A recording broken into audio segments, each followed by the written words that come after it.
Assalamu алейкум. Биздин корого кош келдиңиздер.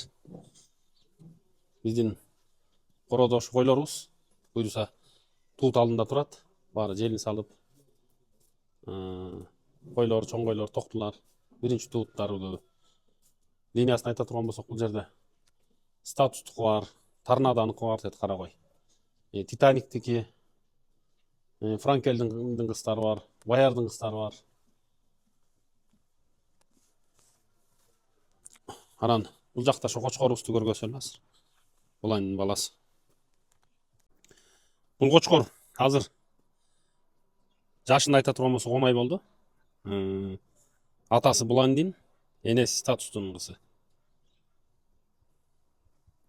Уже койлорго коюп баштадыңыздарбы? Койлорго коштук 6 айынан баштап. Анан эми буюрса жакында койлор туйт. Кандай козу берерин күтүп атабыз. Кличкасы Дубаби. Кандай дейсиз? Дубаби Арабиан. Дубаби, Дубаби. Аттын атынан коюлган. Жакшы. Эмне бул кочкорго кызыгып калгансыз? Эми азыр элдин кызыгуусу талап ушу Буландинге көп басым кылып атышпайбы ошо Буландин линиясына. Анан биз дагы ошо буйрук болуп, бул өзү Данияр деген байкебиздин короосунда туулган. Пикассо Франкелдин баласын сатып ийгенден кийин дагы бир Франкелдин баласы бар эле, аны ошо гыржа болуп операциядан өлтүрүп алдык. Анан ошондон кийин барып кайра Данияр байкеден муну сатып келгенбиз. Бул деле чоң акчага келген, эми ошо буйруса күтүп атабыз. Козуларын кандай берет деп. Ошо 6 айынан баштап коштук. Туугандарыбызга, жакындарга, досторго ошол кошуп бер дегенде 1-2ден кошуп бердик, жалпы 50дөн ашык койго качырып койдук. Бою бир 95 болуп калды окшойт. Алтынбек байке, ошондо Дом деген байкебиз, Данияр байкебиздин короосунан келип атыптыр сизге. Анын короосуна болсо, сиздин короодон Франкел кеткен. Франкелди мен саткам, уже 3-жыл болот быйыл. Анан андан кайра ошо быйыл жайында, июль айында барып, ошо 2,5 ай кезинде муну сатып келгенбиз. Азыркы учурда Франкелдин балдары көп. Баягы балдарда суроо талап дагы көп да, рыноктачы. Анан кээде сатпай эле койбой деген ой кетеби сизде? Эми буйрук ошол экен да. Мисалы Данияр байкенин дагы бул жерде салымы чоң. Бизде турса мүмкүн мынчалык даражада кой кымбаттабайт беле. Данияр байке ошол анын дагы менети салымы десек болот. Ошо Франкелди 150 миң долларга алгандан кийин ошо кой дүйнөсүндө ошо кой аябай көтөрүлүп кетти да. Элдердин кызыгуусу ого тери артып, канчалаган туугандар, бөлөк бөтөндөр чалып чын эле 150 миң долларга саттыңбы дешип. Франкел убагында дуу болгон. Анан эми азыр козулар 150-200 миң доллар болот бай. Ал киши да ошо жакшы менетин кылып атат кой чарбасында. 150 миң доллар деп убагында саткан кездечи, арашанда бир баа укмуш сумма болгон да булчу. Андан кийин эле баалар көтөрүлүп атып, азыр ошол эле Франкелдин баласы миллионго кетти. Антибиотик деген кочкор Казакстанга Кубаныч деген бүткүл ушу Кыргызстан, Казакстан кой чарбасында ушу кой дүйнөсүндөгү адамдарга таанымал Кубаныч деген агабыз бар. Мыктыбаев. Кубаныч Мыктыбаев. Ошол агабыз сатып алды 1 миллион долларга. Антибиотик деген козу кочкорду. Ошо Данияр байкебизден. Ага чейин депутат деген Франкелдин баласын сатып алган. Депутаттын энеси Тимур байкенин короосунан келген. Мен козу кесинде алып келип 3 ай кесинде. Анан ошо Франкел анда жаш болчу, 7 айлык. Франкелди кошуп, анан где-то 3 ай кесинде Данияр байкебиз сатып кеткен 6 миң долларга депутаттын энесин. Ошол Данияр байкенин үйүндө короосунда туулуп депутат. Анан Франкелди менден 150 миң долларга сатып алгандан кийин депутатты Кубаныч агабызга 50 миң долларга саткан да. Азыр Кубаныч агабыз дагы депутаттын ургач козуларын, эркек козуларын аябай жакшы баада сатып атат. Депутат өзү чоң баага берилген жок окшойт. Франкелдин козулары азыр өзү кымбат болуп атат да. 150-200 миң доллар алды, ошо 1 миллион долларга чыкты. Пикассо деген козу кочкорду да мен саткам Адлетке жайында. Аны дагы азыр угуп атам, ошо 500 миң долларга бербей койду деп. Жалпы эл кызыгуусу Франкел Буландин болгондуктан мен да ошо Булан линиясынан да бирөөнү алып келейинчи деп ушу Данияр байкеден алып келгем. Буйрукса эми койго кошуп койлордон ушу туутtu күтүп атабыз эми. Алла насип кылса жакшы козулар берет деген үмүттөбүз.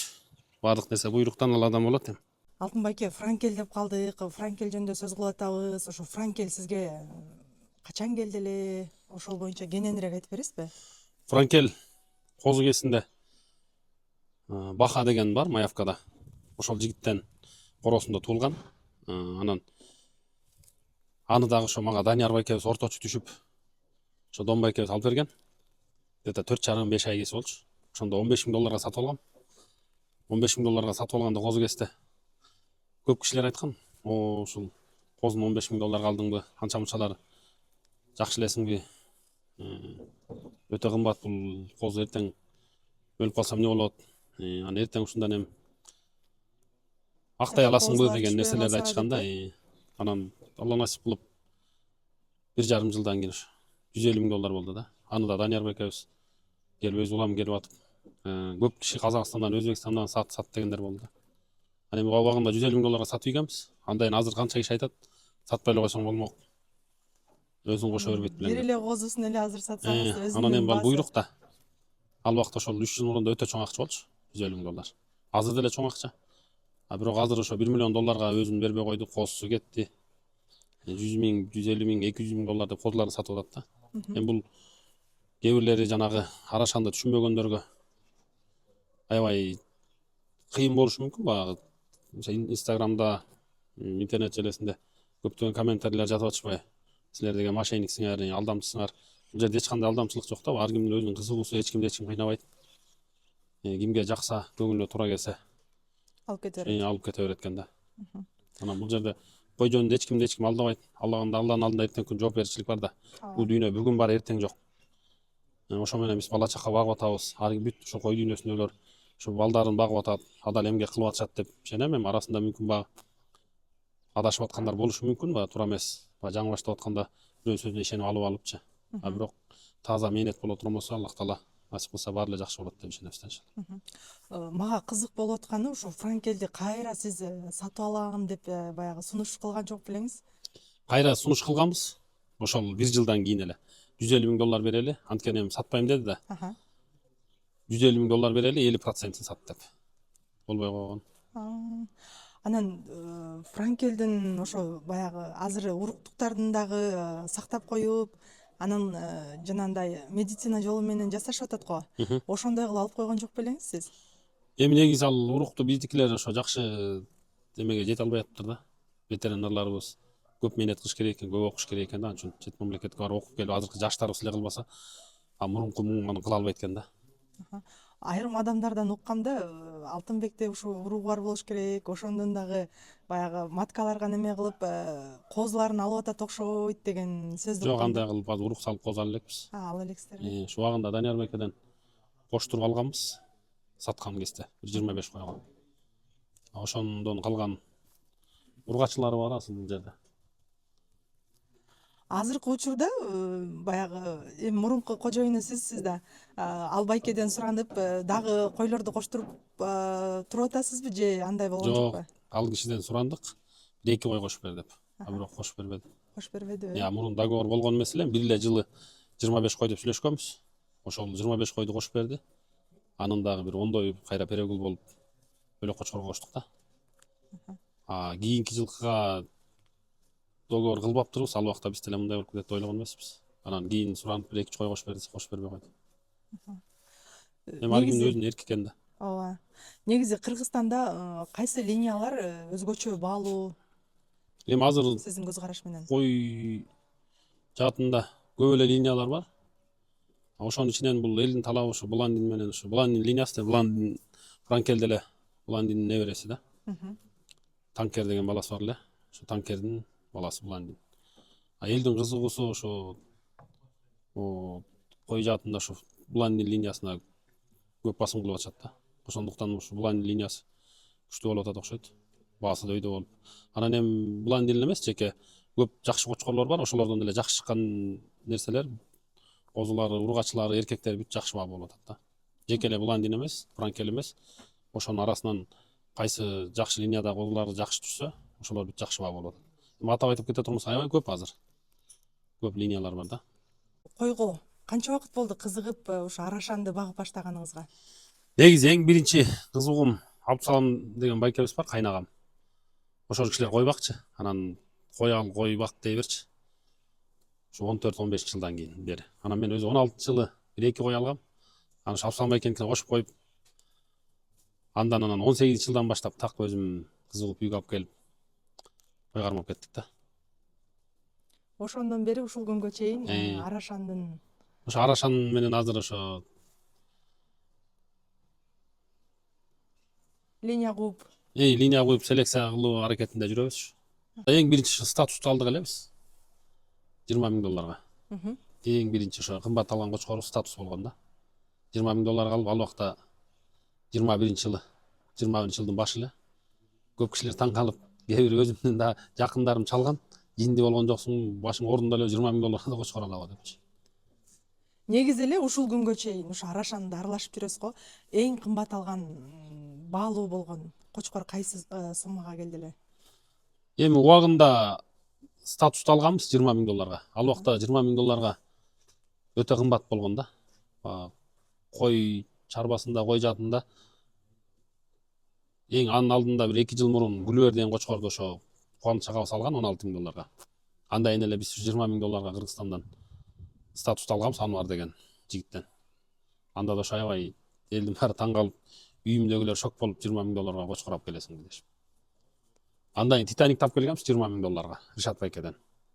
Ошо статус өлүп калгандан кийин. Статусту уставка калып барып портерден секиртип элин кетирип алганбыз, бир эле кошуп калдык да, аны көп кошо албай калдык.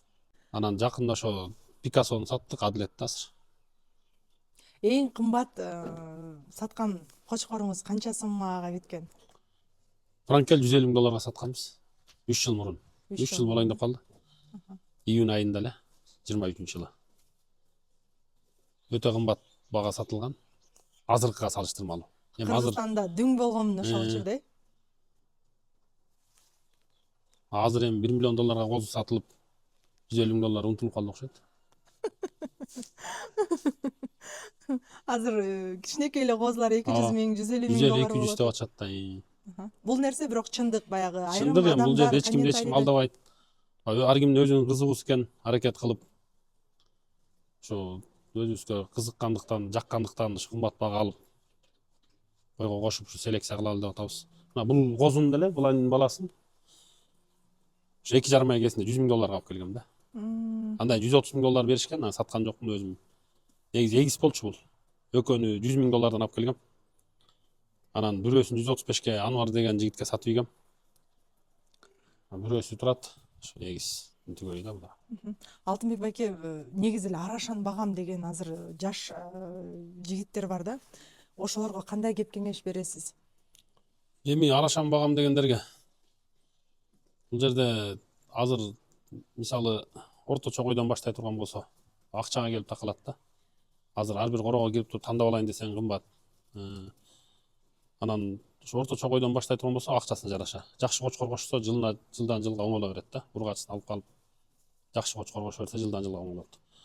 Жок, сандан сапатка деп жакшы кылам десе 10 баш алганча 5 баш алган жакшыраак. 5 баш алганча 2 баш алган жакшыраак да. Мисалы, бир ургачы, жакшы бир ургачы кой алышты. Анан сизге келип кочкоруңузга койдуруп алалы десе бир сумманы айтасыз да анда? Кочкорго кошуп бергенге? Кошуп бергенге. Жок, биз кочкорго кошуп бергенге эч кандай эме албайбыз. Акча албайсыздарбы? Акча албайбыз. Анан ар кимге мындай кошуп бере албайбыз. Эми тааныштарга кошуп берип атабыз. Бирин-экин. Койлордон да оору да жугат да. Эми оорулар да болуп калышы мүмкүн. Анан муну жылкыдай кылып справкасын тапшырып, канын текшертип кел десең көбү туура эмес кабыл алат да. Мисалы жылкыда барып канын алып кетет сразу, результат чыгарып берип атпайбы, канын текшерипчи. Койдо барып кан текшертип кел десең жаман көрүшөт да. Негизи бир кой өзү бир кочкор 50ден 100 койго чейин эле качырыш керек. Ошондуктан ар кимге мындай качырып бере албайсың. Эми баягы сурангандар болуп калат, тааныштар болуп калат, бирин-экин качырып берип атабыз. Өзүм деле быйыл өзүм койлоруман бир 20 койго коштук. Элдики 30 кой элдиге тааныштарыма, инелерим, туугандар, жээм, бөлө дегендерге дос тамыр болуп атып ушу 53 кой качырып коюптурбуз да. Өзү козуга негизи 10 эле кой качырыш керек эле пробный. А биздики уже 53 кой болуп кетиптир. Ассаламу алейкум. Дагы бир жолу. Бул биздин ургачы козулар. Жазындагы. Апрель майга чейинкилер. Бул кайсы линиянын козулары? Бул жерде Франкелдин баласынан бар, өзүнөн туулгандар. Аха. Мамалар, Франкелдин баласы бар эле, мен да былтыр өлтүрүп алдым, 1 жаш болуп калган кезде. $50,000 сатпай койдум эле, өзүндө туулган.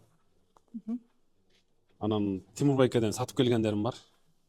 Ошондо бул жерде линия Франкелдики, анан корабль 2 линиясы да.